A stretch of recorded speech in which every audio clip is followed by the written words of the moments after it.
any help with anything, then please do pop down and see Tanya. And yeah, that's pretty much the boring stuff out of the way. The only other thing to mention, we have another rule on this boat, and that is when we go up and down the river, when you go underneath these London bridges, you give the people on the bridge a wave. And it is the only time when you're in, as we come to this bridge, Westminster Bridge, we've got the new Palace of Westminster behind us, or more commonly known as our Houses of Parliament. So we'll give it a try on this bridge for the first one. Any waves back, they're definitely not from London. So, hello on the bridge. See? Definitely not from around here. Being smiling and waving back. So as we come out of the bridge, new Palace of Westminster on the right, the home of the UK government. It's been home to the Parliament since the year 1510. It was the River Palace of King Henry VIII, and he decided to move out to the Palace of Whitehall, and he handed this over to the nation, and it's been quiet since. It's called the New Palace because the old one night in 1834, designed by a guy called Sir Charles Barry. Now as we come around, the tallest tower on the site, which is now directly behind us, the one with the big Union flag on the top, that is the Victoria Tower, or the Royal Entrance. That's where the King or the Queen, the monarch, enters Parliament from there. And then in the centrepiece, the middle bit, you've got the smallest tower on the site. That is literally just called the Central Tower. But it's just a chimney. All of the fireplaces in the Palace of Westminster filter out through that second chimney. And then the one up ahead, the one with the big clock on it, the big famous one, everyone knows it, everyone knows the name. So on three, I want you to tell me what that tower is called, all right? I want you to shout it out for me. 1, 2, 3. Big Ben. Someone said Elizabeth Tower, well done. Some of you said Big Ben. Elizabeth Tower is right, Big Ben is only half right, okay? Now when this place was being rebuilt, the guy who was in charge of the works was a bloke called Sir Benjamin Hall. He was a very large, round man, very unpopular with his staff, very loud. They didn't like him at all, and they knew in his 60 years on the throne, Diamond Jubilee. Before that, it was called St Stephen's Tower. Now behind it is Westminster Abbey. You can just see the flag on the top. Once you get past Westminster Bridge again, and you get past the tower, you'll get a good opportunity to see Westminster Abbey. See if we get a wave off anyone. Hello on the bridge. See? Hello. Everyone's out here, mate. It ain't raining, so that's a good day in London.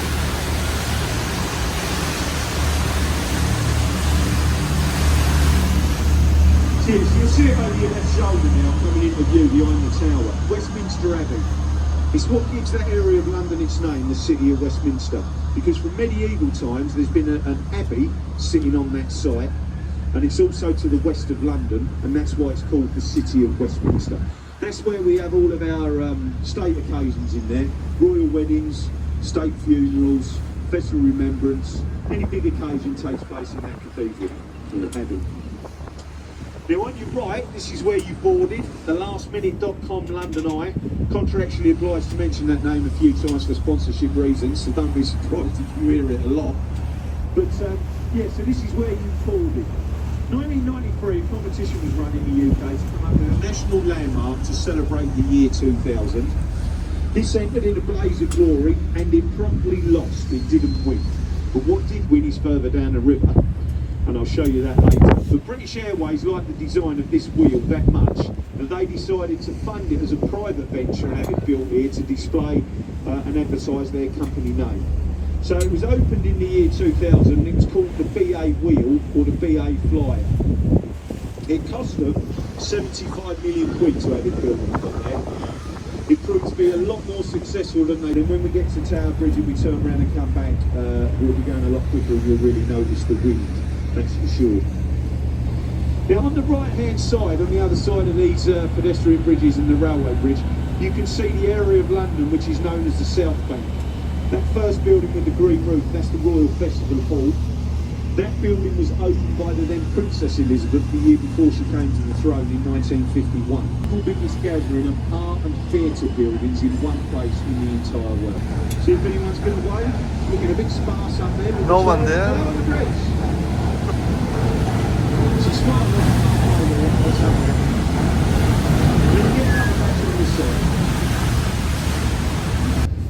It's older than London itself. It's over 3,500 years old, this stone obelisk. It was gifted to us by the Egyptians back in 1798 for our help in defeating Napoleonic forces during the Battle of the Nile. If you look at the bottom, you can see two sphinxes. They're actually facing the wrong way. They're meant to face out to ward off evil spirits. The Victorians didn't know that when they erected that needle. So they put it all there and they set it all in concrete and everything. And then someone said to them, they're facing the wrong way. But by then it was too late. The concrete had set, so they've had to stay there looking the wrong way ever since. So they're actually inviting evil into the college instead of seeing it out.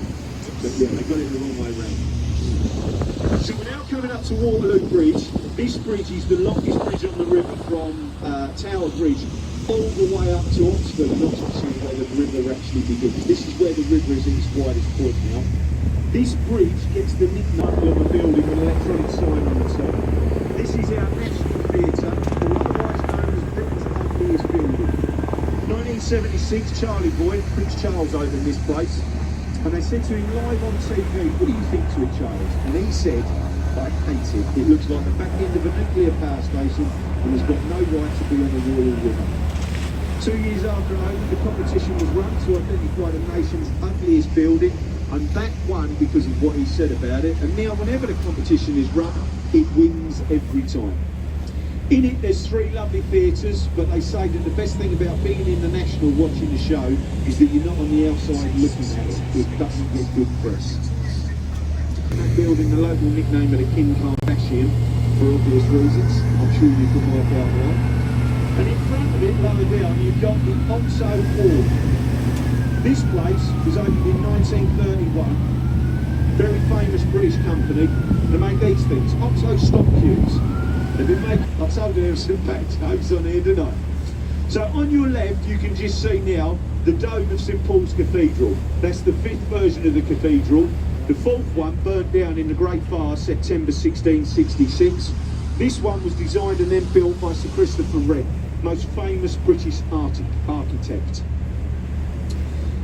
On the top of it, this is a quirky little fact, but a true fact this, on the top of it you can see a 60-foot cross, right? Now that is what you would expect to see on a church, is a cross. But when he designed that place, he wanted to put a 60-foot golden pineapple up there. And that's because when they opened towers, which are the entrance to St Paul's Cathedral, and on the top of them are 2 6-foot golden pineapples. He got his wish, Christopher, he got them put up there, and as I say, that was his way of showing off our status as the richest place on the earth at that time. But there's an ancient law in the UK which dictates that St Paul's Cathedral has to be visible from 8 key points all around the Greater London area, so a big circle, and that's why nothing is built in front of it. All the 6 skyscrapers further down the river, giving you an uninterrupted view of St Paul's Cathedral.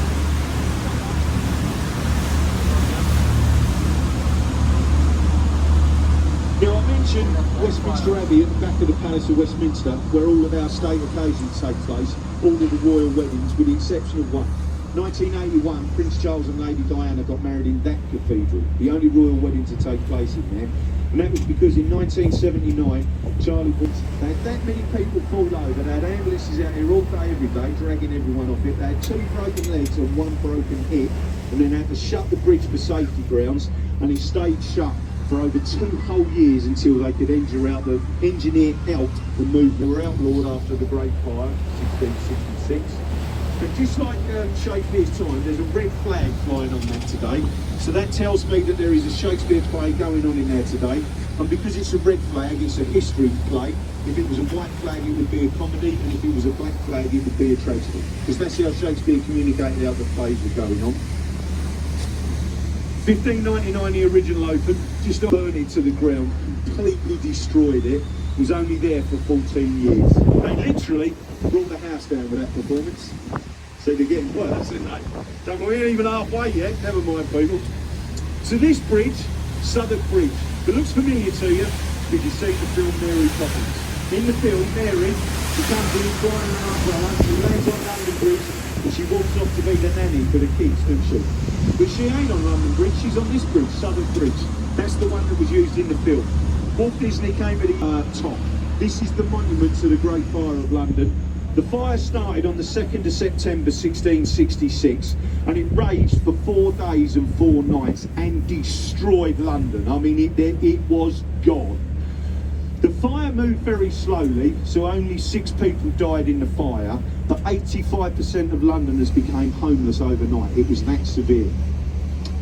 Quirky thing, 6 people died in the fire, 7 people died building the monument. More people fell to their death building the monument than actually died in the fire. And it was built as a way of Londoners being able to come up and ahead of us now, this isn't London Bridge. This one is London Bridge. If you don't believe me, you've even had to write the name on the side of it. Because this one is Tower Bridge. But just like Big Ben, loads of people get it wrong, so you're in good company if you got it wrong. If you Google London Bridge, it will show you photos of this and not that one. So yeah, so on your left now, you will see the monument, and now we are directly underneath where the very first London Bridge was put by the Romans. Here, photo. There you go, you can see where we're going. So the Belfast on your right, World War II naval history, 11,500 tons of battle cruiser there. This ship was launched on St Patrick's Day, 1938. Built in the same dockyard as the Titanic at Harlem Wharf in Northern Ireland. It served throughout the Second World War and the Korean War. It fired some of the first shots of the D-Day landings 80 years ago this year when the French coast was liberated in the Second World War. And after the Korean War, it was due to be scrapped because it had reached the end of its service life. The Imperial War Museum stepped in and asked the British government if they could buy it off them to turn it into a floating naval museum, which they agreed they could. So they bought that off of the government for the whole price of £1. That's all they paid for that ship. Great thing to do, actually, well worth a visit. Now, Tower Bridge ahead of times a day, that's all. Built to look deceptively older, so it blends in with its namesake on the left-hand side, which is the Tower of London. Much older, that place. That was built by William the Conqueror in 1078, and is now is the home of the Crown Jewels. As we come along, on the left-hand side, you can see some white lettering, and it sits above an entrance to the tower, and it says entry to the Traitors' Gate along the riverbank there, just slightly ahead on the left. That's the original entrance that people went through in small boats and were executed within the tower. 13 people went through that gate, never to return. 2 of the wives of King Henry VIII went through that very archway, indeed the royal privilege. Commoners like me, you and everyone else, we all got done at the back of the tower, up on Tower Hill, where 112 people got executed or beheaded up there over a 400-year period. Strangest thing, the Tube Metropolitan line opened 1863. The last public execution was 1868. So you could have got the Tube to go and see an execution underneath it, and then it interrupts the flow of traffic, but not the flow of the river. You've been waving at everyone on the bridges on the way down, and that's in practice for this bridge, because there's a true Edwardian Tower Bridge. Then you and everyone on the boat gets 5 years good luck, right? So as we get to the bridge, let's start waving and let's see if we get some luck back. And that's because this is a true tradition. When boats used to leave here, they were unlikely to return for 5 years. So come on then, folks, let's give them a wave. Hello on the bridge. Hello. That's not bad for December, to be fair. Everyone's hands are in their pockets, aren't they? So yeah, so it was a true tradition. Boats would leave this port and they wouldn't return for 5 years. So what would happen is the sailors would come up onto their boats, they'd be on their top decks, their families would be on the boat above, they would wave to their families would wave, actually came from that area of London over there. So we're going to turn to the left, and actually it's a really good moment. There's a London double-decker bus on this bridge, right?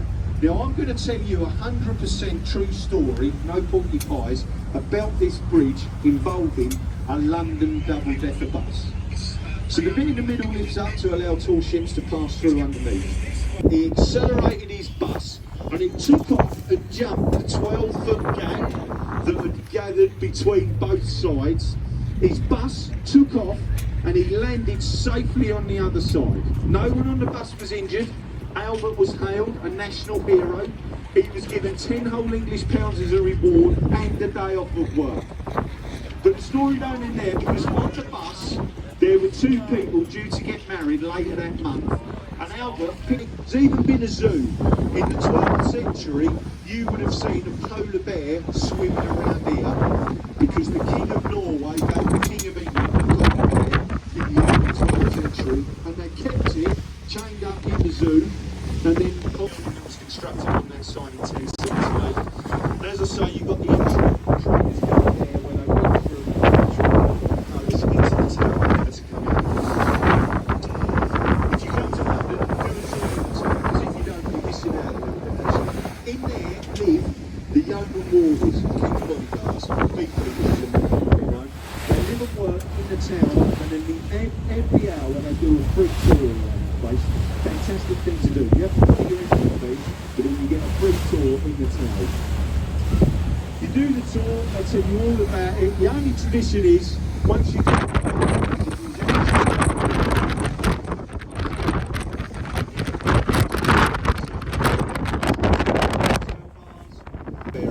and all the Victorians who live around here, they up sticks and moves. So something had to be done. So a British South Engineer